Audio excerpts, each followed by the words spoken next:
Looking out my window, sun shining bright. What's good, Joe? Welcome back to the channel. It's your boy Reese the Sideliner as always.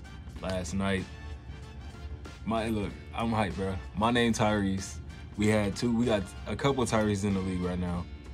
Two of them went head to head last night, and it was must-see TV. One of them dropped 50 points, Tyrese Maxey, and then Tyrese Halliburton dropped 25 points, but 17 assists. I can't even talk right now. I'm so happy, which is actually the season high for any player in the league thus far this season.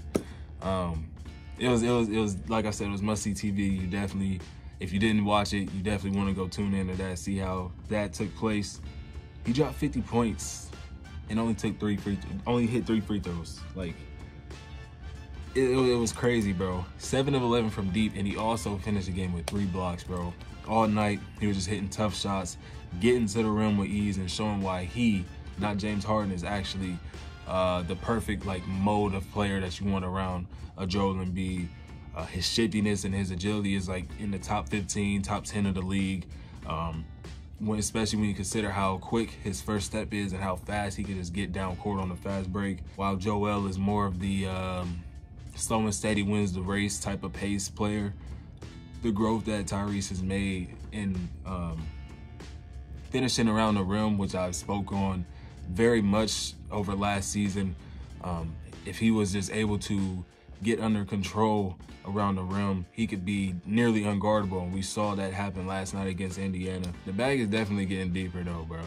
The step backs are looking amazing. His finishes around the rim, like I just spoke about, are looking really, really good. The mid-range is coming together, bro.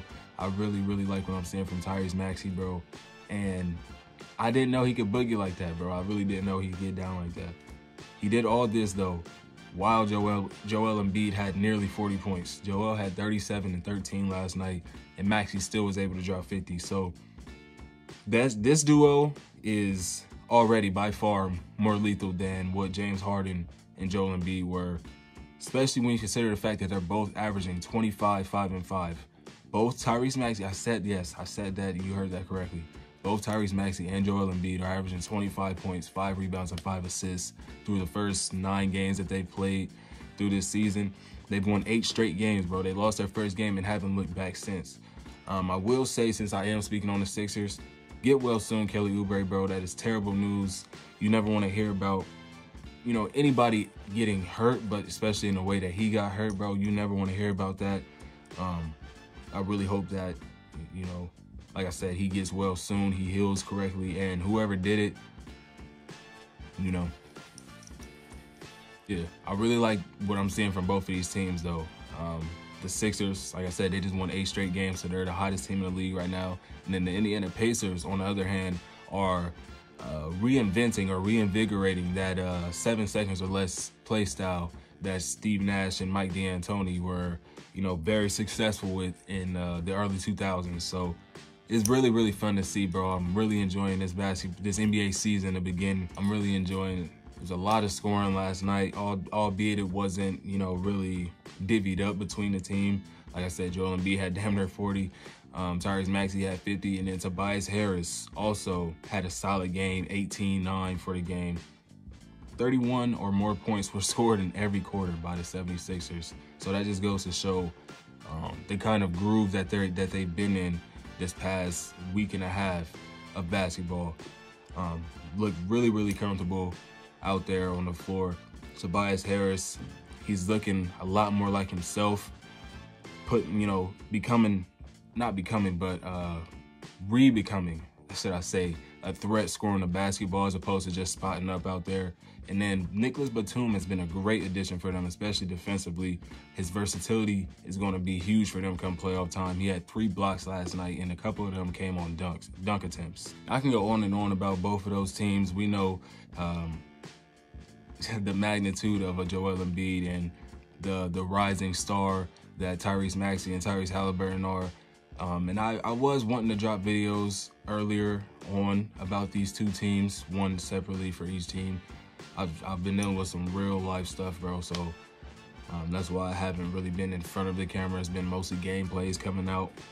that were pre-recorded. But yeah, bro, I've been going through some real life stuff, bro, so I haven't been on the camera, but I have been watching ball, so yeah, that's that. But moving over to another game from last night, the Los Angeles Clippers took on the 1-8 Memphis Grizzlies, and it was a disgusting game, bro. I'm not even gonna lie to you. The Clippers didn't end up taking their first lead until 39. It was 39-36 halfway through the second quarter, and then I think like to start the fourth quarter or to start the third quarter, they barely had 50 points.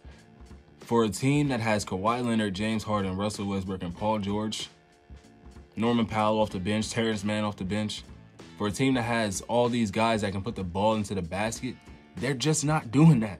The offense looks abysmal. The defense looks very, very bad. And the fact that, like I just said, they have all these players and can't put the ball in the basket. Kawhi last night, 6 of 16, 14 points. Zubas, he's not a scorer, but he, you know, you would think with Russell Westbrook and James Harden being the playmakers that they are, they could get him some decent looks. No, just 6 points on 2 of 4 shooting. James Harden, 25%, 4 of 12 from the field, 11 points for the game.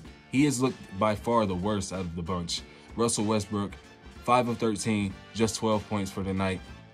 He's been completely thrown out of his rhythm that he was in, carrying over from last season where he was with the Lakers and it just wasn't looking good. And then he got to rejuvenate himself being a part of the Clippers, changing locker rooms, moving down the street or down the hall.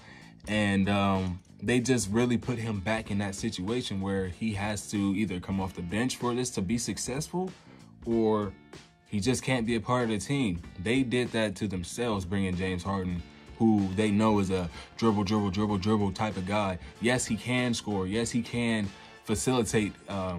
As we saw, he led the league last year. But for the system that the Clippers run, not really the system that they run, but the offense that they have, the weapons that they already had, they did not need a guy like James Harden.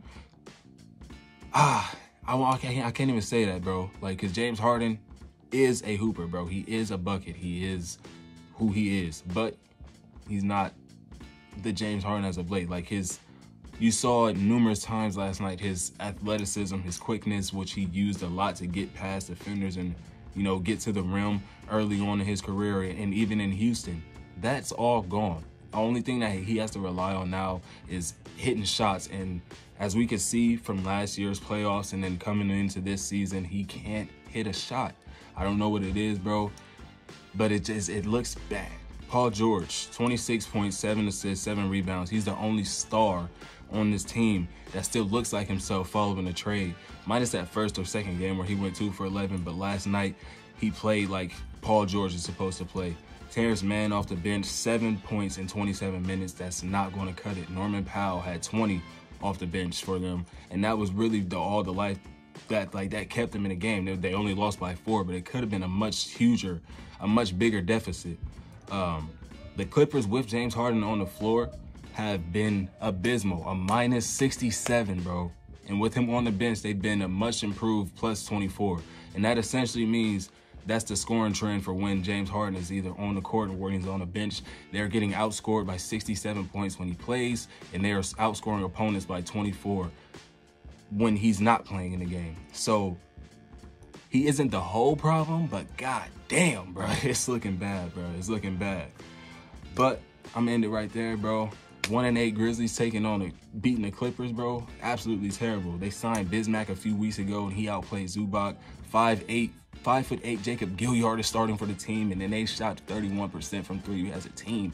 The Memphis Grizzlies did to win their second game against the Los Angeles Clippers, who are supposed to be this powerhouse. Anyway, that's gonna do it, y'all. I appreciate y'all tuning in. Subscribe to the channel, like the video. I'll catch you on the next one. Peace.